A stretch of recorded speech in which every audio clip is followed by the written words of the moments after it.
issues with it, so it might not work, reliability and failures where an entire network might be down.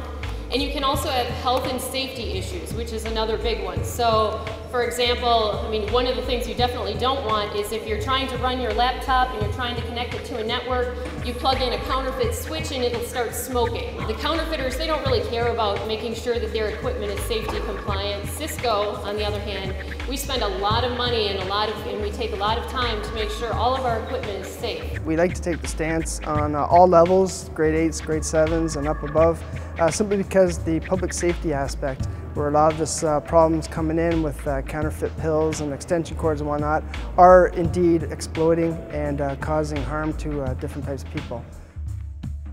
The products that Cisco makes really works with empowering and powering the internet. So kids of all ages are really impacted and affected by counterfeit IT equipment, not just Cisco equipment, but counterfeit IT equipment in general. So it's very important for us to target younger kids as well, because this affects everybody. The most things that we've seen lately are counterfeit DVDs and counterfeit gamings. They seem to be, out in public view, and they don't seem to care that they are out in public view. We find burn rooms all the time with, they're making several movies off these burn units.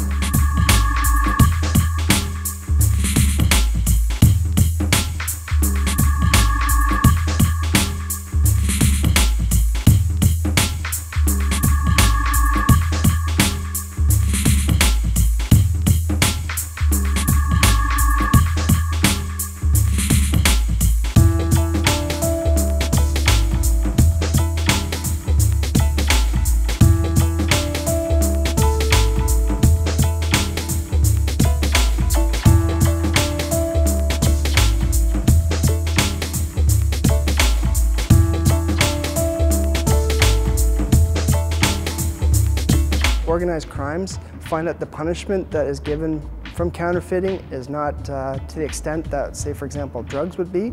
So they use the counterfeiting as a lucrative market to finance further things that happen down the road. For example, bombings of buildings, prostitution. Judges and whatnot need to be educated more themselves so that they can understand the total involvement of why it's so important for us to get stricter laws and punishment because of these DVDs and gamings and whatnot, so they can understand the picture's not just that, but they've expanded their operations into, as I said, prostitutions and stuff like that.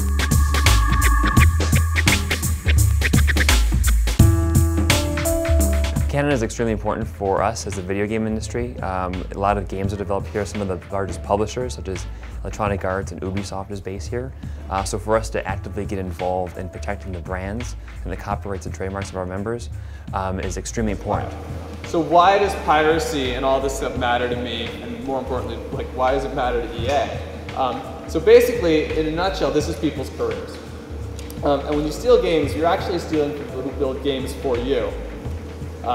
And this actually has a really big effect on jobs in Canada.